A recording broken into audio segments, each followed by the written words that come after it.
Hello and welcome to the Stockyard Industrial Lead. I'm Eric Miller and today's going to be a fairly quick video, I believe.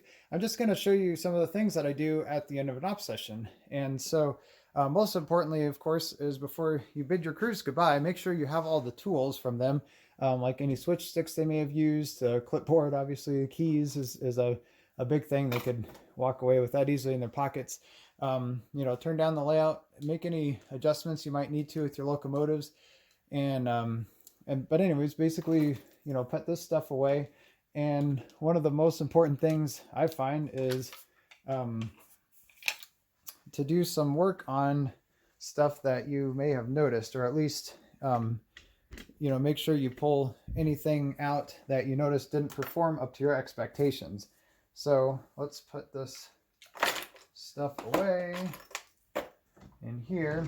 And then for the switch lists, you can keep them, recycle them, whatever. I might just hang on to that for a little while in case I want to refer to it or show somebody that's visiting. Okay, now this car, you might remember, had some issues when we were switching Bellevue.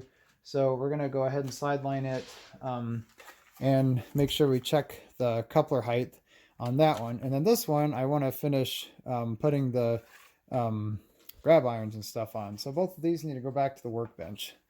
Okay, so we've got that. Now, the other thing that we need to do is our work with JMRI, so we're set up for the next session. Oh shoot, I turned the computer off. Did not mean to.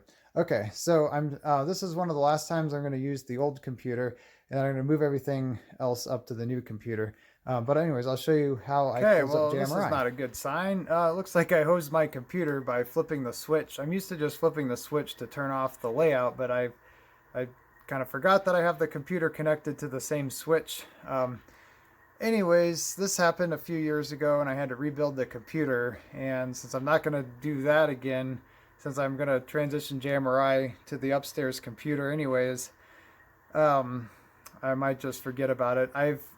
This is a good lesson to back up your JMRI frequently. I backed it up a few months ago, so unfortunately it doesn't have some of the most recent changes, but it's not going to be a complete start over at this point. So I'm just going to go ahead and use that backup and start over again. So I'll have to add some of the freight cars that I showed you that I added in the initial video. But anyways, what I was going to show you is that all I do is click, I think it's terminate train, and then you're done. And then I go in and make any changes that I want to, like maybe add freight cars and whatnot. But it's pretty simple, and then you're ready to build the next session. So that's what I was going to show you with this. So sorry that the computer died. Okay, well that's basically all I was going to show you today. Like I said, it's going to be a quick video. So I just want to show you the things that I do after an op session. Obviously some other little house cleaning things like maybe cleaning the layout, doing any vacuuming or whatnot. I'm going to get some projects done, obviously, between op sessions. That's one of the things I like about holding an op session is it really motivates me to get more done, so that way the next op session I have more to show off. And especially if you have guests or even if you're doing videos, it's kind of fun to get more things done so you can show people, hey, this is what I'm working on. I think it's good especially if you have frequent visitors that come see the layout, they want to see some progress or some new stuff, so they're not always coming and seeing the plywood in Pacific or seeing the same thing that's still not finished, right?